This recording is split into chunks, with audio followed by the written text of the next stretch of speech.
kita akan melanjutkan materi sebelumnya, yaitu tentang bentuk dan fungsi tubuh hewan. Pembahasan materi pada kali ini yaitu tentang bentuk dan fungsi tubuh pada tumbuhan. Pembahasan materi pada video kali ini yaitu tentang bagian dan fungsi tubuh tumbuhan. Nah, bagi kalian yang baru bergabung bersama channel kami, jangan lupa klik tombol subscribe dan aktifkan lonceng notifikasinya ya, agar kalian selalu mendapat info terbaru seputar video pembelajaran. Kita lanjutkan pada materi yang akan kita bahas pertama, yaitu tentang bagian-bagian tumbuhan. Berikut ini sudah Putri disajikan gambar dari tumbuhan. Nah, tumbuhan ini memiliki bagian-bagian. Yang pertama, pada bagian paling bawah yang ada di dalam tanah itu disebut dengan akar.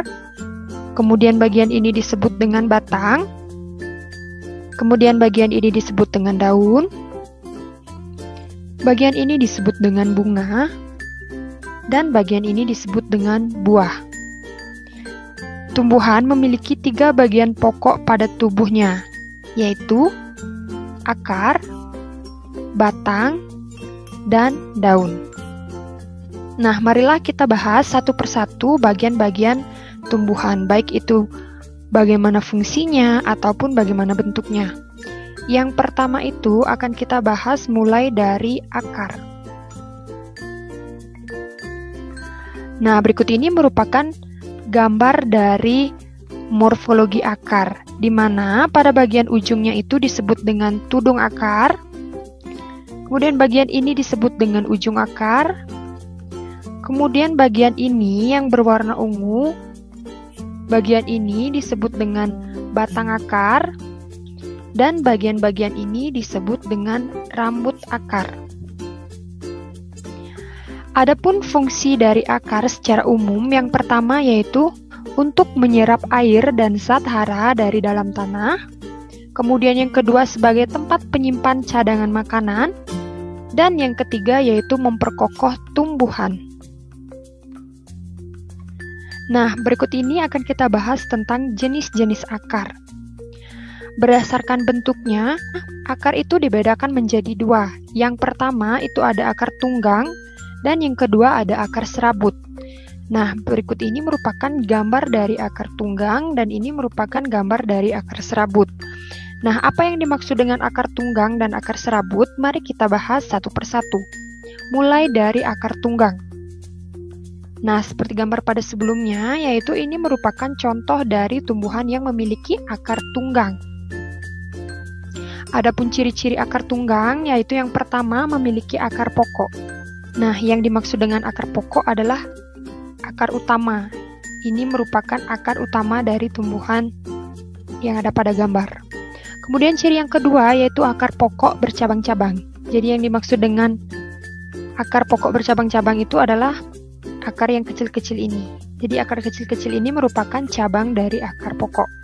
Kemudian ciri yang ketiga yaitu perbedaan ukuran antara akar pokok dan akar cabang itu terlihat jelas. Jadi jelas sekali perbedaannya, ini merupakan akar pokok, kemudian cabang-cabangnya itu adalah rambut akar yang kecil-kecil ini. Kemudian ciri-ciri yang ketiga yaitu akar tunggang biasanya dimiliki oleh tumbuhan dikotil atau tumbuhan biji berkeping 2. Nah, apa saja contoh tumbuhan biji berkeping 2 atau dikotil? Yang pertama itu ada mangga. Jadi kalian bisa perhatikan pohon mangga memiliki akar pokok. Contoh yang kedua itu ada pohon jeruk. Nah, jadi bisa diperhatikan ini merupakan akar pokok dari pohon jeruk. Kemudian yang ketiga itu ada tanaman tomat. Jadi ini merupakan akar pokok dari tanaman tomat. Nah, itulah contoh dari tumbuhan yang memiliki akar tunggang. Berikutnya yang kedua yaitu akar serabut. Nah, berikut ini merupakan dari gambar akar serabut. Jadi ciri-ciri akar serabut itu apa saja? Yang pertama, berbentuk seperti serabut. Nah, kalian bisa perhatikan. Jadi akar serabut ini berbentuk seperti serabut sehingga disebut dengan akar serabut. Kemudian ciri yang kedua, bagian ujung dan pangkal berukuran sama besar. Nah, jadi kalian bisa perhatikan antara bagian ujung dan pangkalnya itu ukurannya sama, tidak ada bedanya. Kemudian ciri yang ketiga yaitu semua bagian akar keluar dari pangkal batang. Semua akar bersumber dari pangkal batang. Kemudian ciri yang keempat yaitu akar serabut dimiliki oleh tumbuhan monokotil atau biji berkeping satu. Nah, contoh tumbuhannya apa saja? Yang pertama itu ada jagung. Jadi kalian bisa perhatikan akar jagung adalah serabut. Kemudian yang kedua itu ada padi. Padi juga memiliki akar serabut. Kemudian yang ketiga ada rumput teki. Rumput teki memiliki akar serabut. Berikutnya akan kita bahas jenis-jenis akar berdasarkan sifat dan fungsi khusus. Nah, yang pertama itu ada akar gantung. Akar ini tumbuh dari bagian batang tumbuhan di atas tanah. Akar tersebut menggantung di udara dan tumbuh ke arah tanah. Nah, jadi kalian bisa perhatikan akar yang dimaksud itu adalah ini ya.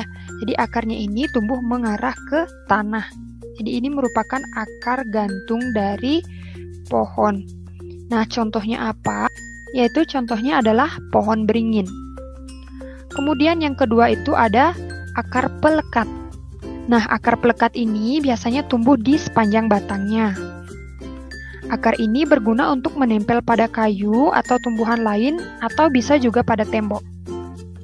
Akar pelekat ini dimiliki oleh tumbuhan yang menjalar atau memanjat. Nah, jadi akarnya yang dimaksud itu adalah berada di sini. Berada pada sepanjang batangnya. Jadi untuk mempermudah akar ini menempel pada tumbuhan inang atau tembok. Nah, jadi contoh tumbuhan yang memiliki akar pelekat itu adalah daun sirih. Kemudian akar yang ketiga yaitu jenis akar tunjang. Akar tunjang ini tumbuh dari bagian bawah batang ke segala arah. Akar ini seakan-akan menunjang batang agar tidak rebah. Nah, jadi contoh tumbuhannya itu adalah pada tumbuhan bakau. Jadi kalian bisa perhatikan ini adalah jenis akar tunjang untuk menopang agar si tumbuhan bakau ini tidak rebah. Kemudian jenis akar yang berikutnya itu ada akar napas. Nah, akar napas ini tumbuh tegak lurus ke atas sehingga muncul dari permukaan tanah atau air. Akar napas merupakan cabang-cabang akar.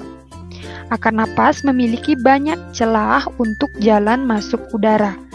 Nah, jadi contohnya itu adalah pada pohon kayu api. Jadi yang dimaksud dengan akar napas adalah akar-akar yang menghadap tegak lurus. Jadi seperti ini ya. Jadi kalian bisa perhatikan ini merupakan contoh dari akar napas yang dimiliki oleh pohon kayu api. Nah, itulah jenis-jenis akar. Bagian tumbuhan yang pertama yaitu akar sudah kita bahas. Selanjutnya kita masuk ke bagian batang.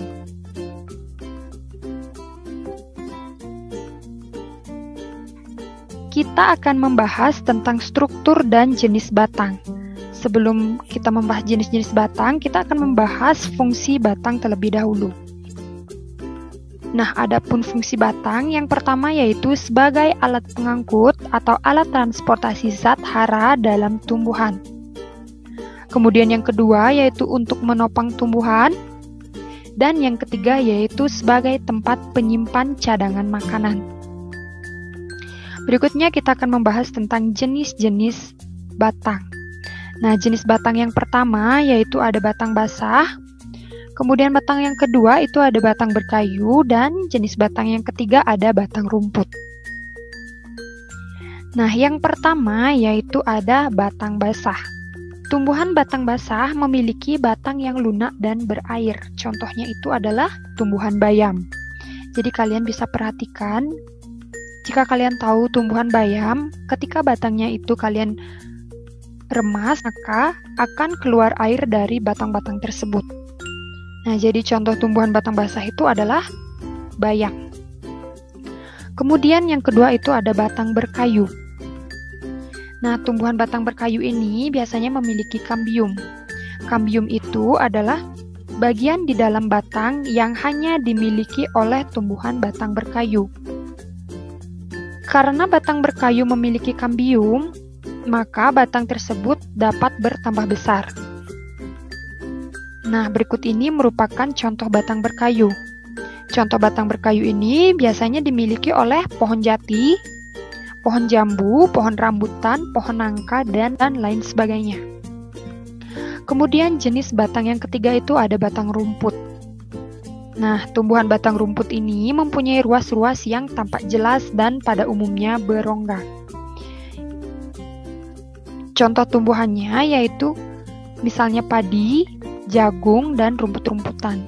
Nah, yang ada pada gambar itu adalah tanaman jagung. Nah, itulah jenis-jenis batang dari tumbuhan.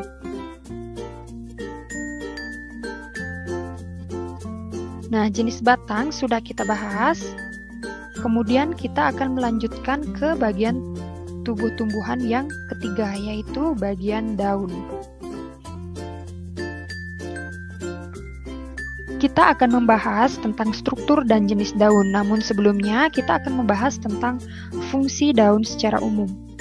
Nah, adapun fungsi daun yaitu yang pertama sebagai tempat pembuat makanan atau fotosintesis.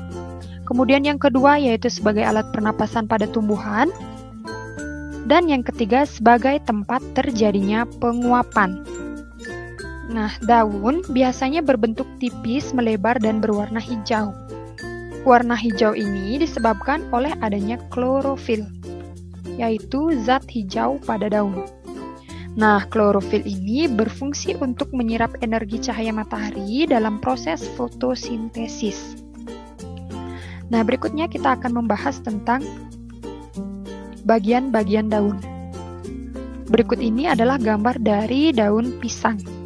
Daun pisang ini merupakan contoh daun lengkap, di mana bagian-bagian dari daun lengkap yaitu memiliki pelepah, kemudian memiliki tangkai, dan memiliki helai daun. Berikutnya kita akan membahas tentang jenis daun berdasarkan jumlah helai daun. Jadi jenis daun berdasarkan jumlah helai daunnya itu dibedakan menjadi dua. Yang pertama yaitu ada daun tunggal dan yang kedua ada daun majemuk. Yang dimaksud dengan daun tunggal yaitu jika pada sebatang tangkai daun hanya terdapat satu helai daun. Nah, jadi ini merupakan contoh dari daun tunggal, di mana pada tangkai ini terdapat satu helai daun. Pada tangkai terdapat satu helai daun. Jadi disebut dengan daun tunggal. Contohnya itu yaitu pada daun singkong. Kemudian yang kedua yaitu daun majemuk. Yang dimaksud dengan daun majemuk adalah jika pada sebatang tangkai daun terdapat beberapa helai daun. Jadi kalian bisa perhatikan pada sebuah tangkai daun terdapat lebih dari satu helaian daun. Jadi itulah yang disebut dengan daun majemuk. Jadi terlihat sekali perbedaannya ya antara daun tunggal dan daun majemuk. Jika daun tunggal hanya terdapat satu helaian daun pada sebuah tangkai, sedangkan daun majemuk terdapat lebih dari satu helaian daun pada sebuah tangkai. Nah, contoh daun majemuk yaitu pada tumbuhan belimbing. Materi berikutnya yaitu tentang jenis susunan tulang daun. Jadi berdasarkan jenis susunan tulang daun, daun itu dapat dibedakan menjadi beberapa lagi. Yang pertama yaitu tulang daun menyirip. Nah, jadi yang dimaksud dengan tulang daun menyirip itu adalah bentuknya seperti ini. Jadi ini merupakan tulang-tulang daun. Nah, tulang daun menyirip berbentuk seperti susunan sirip-sirip pada ikan. Contoh dari tulang daun menyirip yaitu ada pada tumbuhan mangga, kemudian pada daun rambutan, pada daun jambu, dan pada daun nangka. Kemudian tulang daun yang kedua yaitu tulang daun menjari. Tulang daun menjari berbentuk seperti susunan jari-jari tangan. Kalian bisa perhatikan pada gambar. Nah, Contoh dari tumbuhan yang memiliki tulang daun menjari ini yaitu pepaya, singkong, dan daun jarak. Kemudian yang ketiga yaitu ada tulang daun melengkung. Tulang daun melengkung biasanya berbentuk seperti garis-garis lengkung dan tiap-tiap ujung tulang daun itu terlihat menyatu. Nah, kalian bisa perhatikan ini tulang daunnya melengkung dan menyatu pada bagian ujung. Contoh tumbuhan yang memiliki tulang daun yang melengkung yaitu pada daun sirih. Kemudian tulang daun yang keempat yaitu tulang daun sejajar. Tulang daun sejajar biasanya berbentuk seperti garis-garis lurus yang sejajar. Nah, tiap ujung tulang daun menyatu. Jadi tulang daunnya itu sejajar seperti ini, ya. Jadi tumbuhan yang memiliki tulang daun sejajar itu yaitu jagung, padi, dan rumput teki. Nah, itulah jenis susunan dari tulang daun. Bagian tubuh tumbuhan daun sudah kita bahas, kemudian kita akan menuju ke bagian bunga.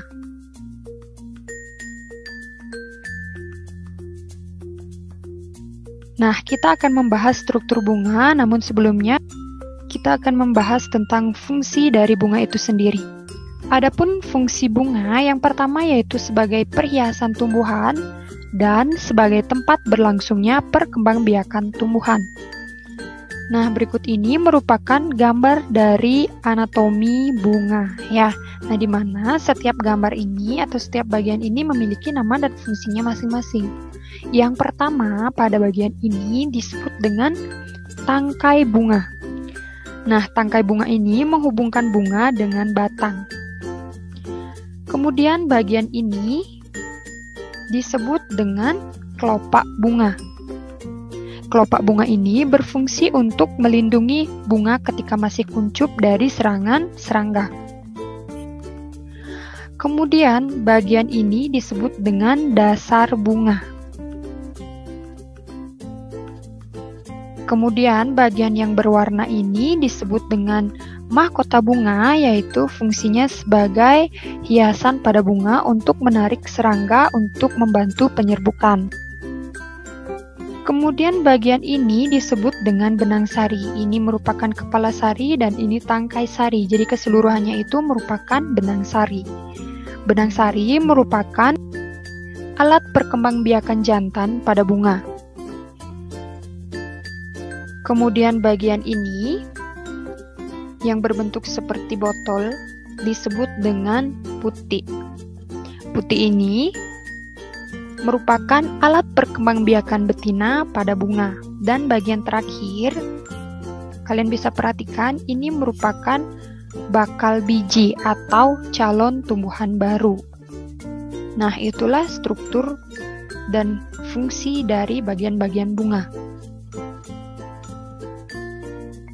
Bagian tubuh tumbuhan yaitu bunga sudah kita bahas. Selanjutnya kita masuk ke bagian buah.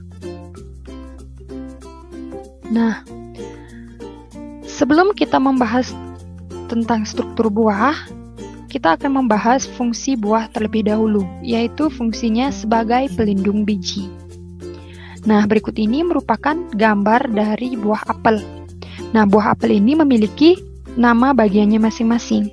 Yang pertama, yang paling atas itu disebut dengan tangkai buah. Kemudian yang terluar itu disebut dengan kulit buah.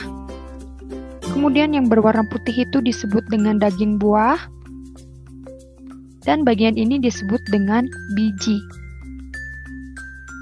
Secara umum, buah biasanya terdiri atas tangkai, kulit, daging, dan biji. Nah, tangkai buah menghubungkan buah dengan batang. Kemudian kulit buah merupakan lapisan paling luar. Kemudian daging buah adalah bagian buah yang biasanya dapat kita makan. Dan bijinya biasanya terdapat di tengah-tengah buah yang nantinya akan menjadi calon tumbuhan baru. Bagian tubuh tumbuhan, yaitu pada bagian buah sudah kita bahas. Jadi semua bagian sudah kita bahas mulai dari akar, batang, daun, bunga, dan buah. Oke, cukup sekian dulu ya.